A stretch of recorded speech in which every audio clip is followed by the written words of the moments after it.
নেতাজনে উজনি অসমত মিয়াৰ ওপৰত হৈ যোৱা অত্যাচাৰৰ বিৰুদ্ধে কোনো ধৰণৰ মাত নিদিয়ে আৰু মিয়াৰ ওপৰত লাঠি চাৰ্জ কৰে, লাঠি লৈ ঘূৰি ফুৰাই মিয়াক খেদিবলৈ অখিল গগৈ ডাঙৰীয়াৰ গৃহ সমষ্টিত যেন নেকি মিয়াক অত্যাচাৰ কৰি আহিছে। অখিল গগৈৰ নিমাত কাৰণে তেওঁক আমি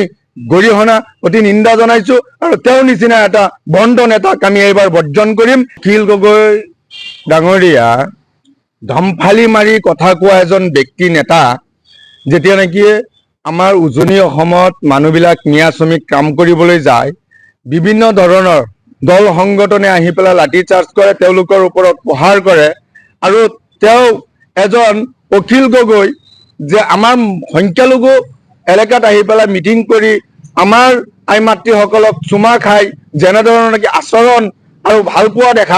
দেখা গৈছে, RSSৰ এজেণ্টা বুলি ক'ব লাগিব অখিল গগৈ ডাঙৰীয়াক। কাৰণ তেওঁ যিয়ে উজনি অসমত মিয়াৰ ওপৰত হোৱা অত্যাচাৰৰ সময়ত নিমাত আৰু এই একাকাৰ কথা যে বিজেপি চৰকাৰৰ লগত তেওঁৰ যে এজেণ্ট, ইয়াৰ কোনো আমাৰ সংখ্যালঘু ৰাইজে বুজিবলৈ বাকী নাই। মাইনৰিটি এলেকাতেই নেতাগুৰি কৰিছিলে, মাইনৰিটি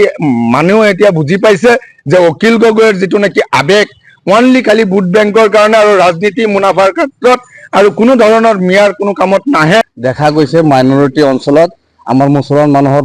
ভোটবিলাক কেইটা ভাগত বিভক্ত কৰিবলৈ এটা অভিসন্ধি চলাইছে, য'ত নেকি শিৱসাগৰত নিজৰ সমষ্টিত আমাৰ মিয়া মানুহক আজি কেইবা বছৰ ধৰি কিমান তুচ্ছ তাচ্ছিল্য কৰি আছে,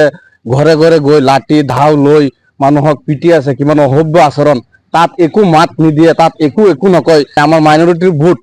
ভাগ কৰিবলৈ এটা চক্ৰান্ত